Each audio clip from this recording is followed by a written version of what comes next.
प्रश्न मांडतोय आपल्या भागात, तो मी कुठे म्हणतो की तुम्ही सिद्ध करा, विरोधकांचं एक आम्ही काही सिद्ध करतो त्याला बरोबर आहे, त्यात काही भारत सरकारची चुकीचं वाटत नाही. करा ना, सरकार सर्वोच्च न्यायालयापर्यंत गेलं आणि माघारी आलं, ठीक आहे. ती जाऊ त्याची विश्वकुमार चौधरी वगैरे मंडळी आली की मी त्यांना मुद्दाम सांगेन की हे आपलं काम आहे हे सिद्ध करण्याचं. तेव्हा ते सिद्ध करायचं काम आपलं आहे, ती जबाबदारी घेतली पाहिजे. पण माझं म्हणणं आहे की आता बराच पाढा वाचता येतो तर मी वाचत नाही. हे 2-3 महत्त्वाचे प्रश्न घेऊन मी हा आत्म्याचा अपेक्षाचा मार्ग स्वीकारून बसलेला आहे. आता इथेच का बसलो तर भारतीय घटनेचं सत्यमेव जयते ब्रीदवाक्य आहे. इथे असलेल्या म्हाताऱ्याने महात्मा ज्योतिराव फुले यांनी सत्यमेव जयतेची मुळी प्रार्थना केली त्या काळात, घटनेच्या अगोदर लिहिली. आता म्हटलं ठीक आहे, आपण सत्याचाच जो हे करायचा विचार करतोय तेव्हा सत्यमेव जयते सांगितलं त्या वाड्याचं आपण बसून जरा आंदोलन सुरू करावं. हां, त्यांच्या स्मृतीच्या निमित्ताने घटनेची सुद्धा 75 वर्ष होत आहेत ना. मी महात्मा ज्योतिराव फुले समता परिषदेचा तुम्हाला माहिती काय ते, तुमचं आणि माझं काही नवीन नातं नाही. आपण रोज भेटणारी, रोज बोलणारी, एकमेकाच्याबद्दल हे करणारी माणसं, त्याच्यात ते सारखं द्यायचं नाही. पण यावेळेला जे मौलिक प्रश्न झालेत त्यातून आणि जे सरकार तिथे आहे त्याबद्दल माझे तुमची मतभेद आहेत. पण जे सरकार आहे ते सरकार लोकशाहीच्या प्रकारे जुमानत असते.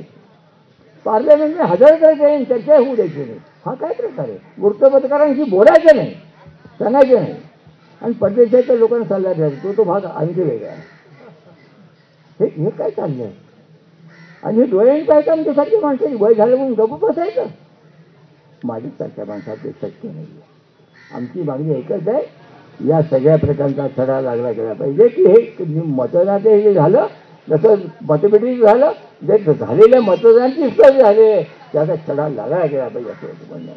आणि तो छडा सरकार लावू देणार नाही. हाताची सत्ता कोण सोडणार आहे? मग जनतेमध्ये गेलं पाहिजे. त्याप्रमाणे आम्ही आलो. तो आता आला, लोकांनी दखल घेत आहेत, चांगली गोष्ट आहे.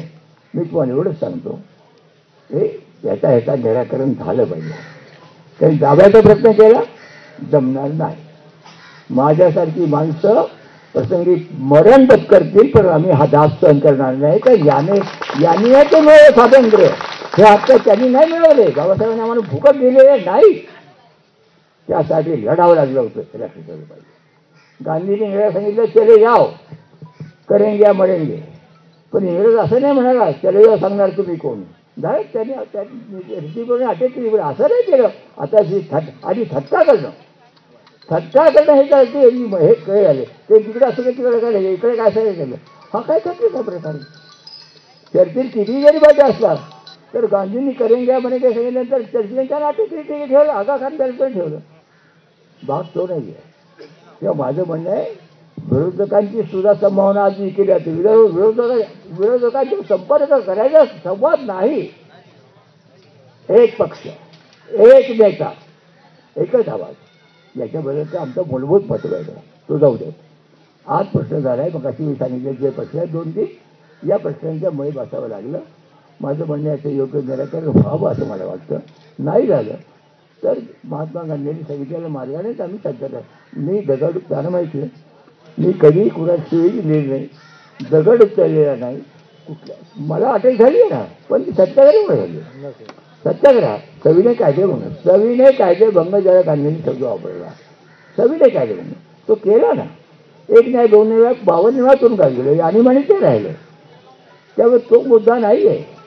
माझं म्हणणं आहे, जो मग आता मार्ग वाटायला आहे, जो मार्ग मी आयुष्यात स्वीकारला हा मी जनतेला सांगेन.